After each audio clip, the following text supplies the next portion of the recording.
What's going on, everyone? This is my RB20 S14. I just picked this up a couple weeks ago. Basically, his main issues when I got there was it wouldn't start, but he said it was running and driving. I believed him. He said the main problem was it wasn't shifting into gear properly. So maybe a transmission issue or whatnot. It does have the RB20 transmission.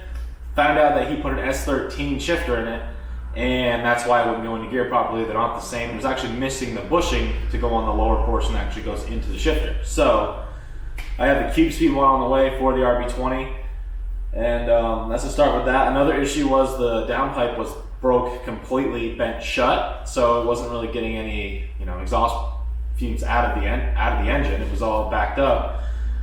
So in this video, you'll see we take everything off, start with a new downpipe, and build kind of a mid-pipe setup, and hook it back up to the catback that he had on it before. So this thing's actually pretty interesting. So obviously these cars rust a lot. They're hard to find clean. I went all the way to New York City for this because it is spotless underneath, as you will see in the next clip here.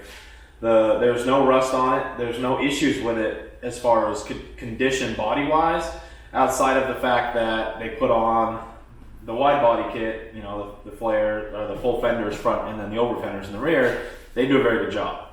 Every panel on it is fiberglass except for the doors and the trunk lid now. It didn't have a bumper. I got this one, just a cheap bumper to throw on it for now. I may do a KBD kit soon because I like the poly better, especially because I will be drifting this. It is caged. The front end is tubbed, which is nice. It has a lot of time put into it. So condition-wise, it doesn't look that pretty right now, but there's so much done to it already that it was worth me to keep it versus selling it, because I could not buy something or build something for the same amount of money. Has all the angle kit, front and rear already, all the adjustable arms and all that fun stuff. It's on coilovers. They are Megan Racing coilovers. I'll probably switch to some BCs, but for now, it'll be fine. It is a stock RB20. All it has is a aftermarket front mount, but outside of that, stock turbo and all that. But the main goal is to get it running and driving and get it looking better, and I have to hook up a hydro and a new set of calipers for the rear, for the dual caliper setup, which I actually already have left over from another 240 that I have, because it has the Z32 calipers already. So second set for the rear, it'll be nice. Basically, this is going to be a series of getting it running and driving right, getting it set up for drifting, and then you'll see me drift it all summer. So with that being said, the RX-7 is not going to be pushed with a get me by setup. So I'm selling the GE motor that you guys saw me pull, as well as W58, because I have a second motor that I explained earlier that I was putting together.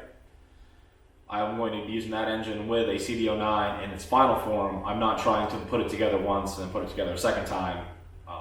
It's just not worth it for me. So I'll be spending much more time shaving the engine bay, making everything look good, working on the body, getting the body kit and everything set up the way I want it, painting it. So you'll see a lot of time in that car before the engine swap goes in it. Basically, that is going to be more of a show condition car. This is going to be the drift car. The RX-7 is just in really good shape, and I don't want to tear it up. I don't have to. It makes more sense to drift this, as it's literally already a drift car. It just has never been drifted because the kid never got it done. He put the engine and trans in it and realized it wasn't shifting properly and sold it. So that's the beginning of this car here. I hope you enjoy the video. Thanks for watching.